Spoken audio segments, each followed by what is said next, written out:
नकारात्मक ऊर्जा माँ के भक्त के घर में प्रवेश नहीं कर सकती है और माँ के भक्त पर हावी नहीं हो सकती है। जो भी व्यक्ति माँ काली की साधना करता है उसे 10 महाविद्याओं में से किसी भी महाविद्या को सिद्ध करने की शक्ति प्राप्त हो जाती है।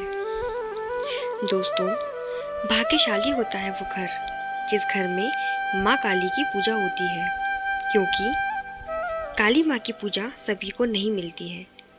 कुछ ही ऐसे लोग होते हैं जो माँ को प्रिय होते हैं, जिनसे माँ सेवा ले रही है।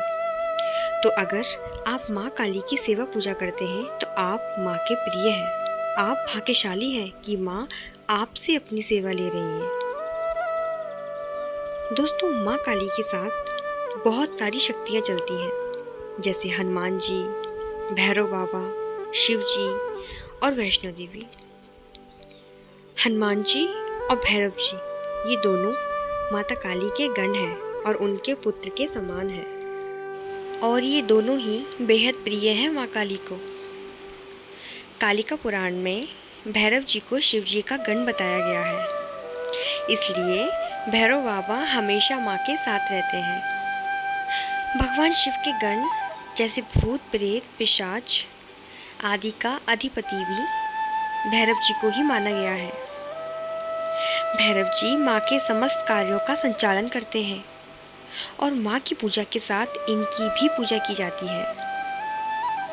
तो जहाँ माँ की पूजा होती है वहाँ भैरव जी की कृपा स्वतः ही प्राप्त हो जाती है, और जहाँ भैरव जी की कृपा हो वहाँ कोई भी असुर शक्ति वास नहीं कर सकती है। इसके अलावा राहु, केतु और शनि की पीड़ा भी समाप्त हो जाती है। दोस्तों, माँ काली की पूजा जिस भी घर में होती है वहाँ हनुमान जी की कृपा भी सहज ही प्राप्त होने लगती है। शिव जी के 11वें अवतार हनुमान जी माँ के भक्त के घर में निवास करने लगते हैं। हनुमान जी कलयुग के जागृत देवता हैं और ये माँ के कार्यों का संचालन भी करते हैं, और जिस पर हनुमान जी की कृपा हो जाए उसका तो कोई कुछ बिगाड़ ही नहीं सकता है। जहाँ पर माँ काली के मंदिर होते हैं वहाँ हनुमान जी और भैरव जी की मूर्तियाँ स्थापित होती हैं, क्योंकि हनुमान जी माता काली के अगवानी हैं, माँ के आगे चलते हैं। अगर कोई भी शक्ति आ रही है तो सबसे पहले हनुमान जी के पास आती है, या कोई भी प्रार्थना आती है तो वो हनुमान जी के पास आती है। उसके बाद हनुमान जी उसे माता को सुनाते हैं, फिर माता की आज्ञा से वो कार्य करते हैं। इसके अलावा माँ काली की भक्ति से जिनकी कृपा प्राप्त होती है वो है भगवान शिव। हाँ दोस्तों, जो भी व्यक्ति माँ काली की पूजा करता है उसे महाकाल की कृपा भी प्राप्त होती है, क्योंकि महाकाल के साथ जो चलने वाली देवी हैं वो महाकाली ही है। और भगवान शिव का जो स्वरूप है अर्धनारीश्वर, जिसमें भगवान शिव ये दर्शाते हैं कि मेरी शक्ति ही महाकाली है। दोस्तों, महाकाल की पत्नी है महाकाली। तो जहाँ माँ की पूजा होती है वहाँ शिव की कृपा अनायास ही आने लगती है।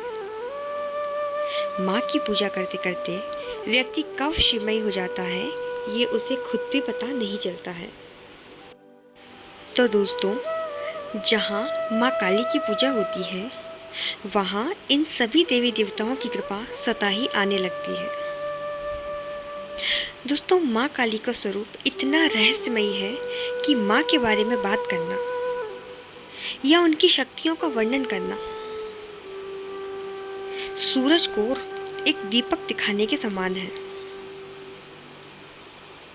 अपने भक्तों के लिए सबसे भोली और सबसे ममतामयी है माँ काली। तो दोस्तों, आज के वीडियो में इतना ही। मिलते हैं फिर कभी दूसरे वीडियो में। तब तक के लिए स्वस्थ रहिए। जय माता दी।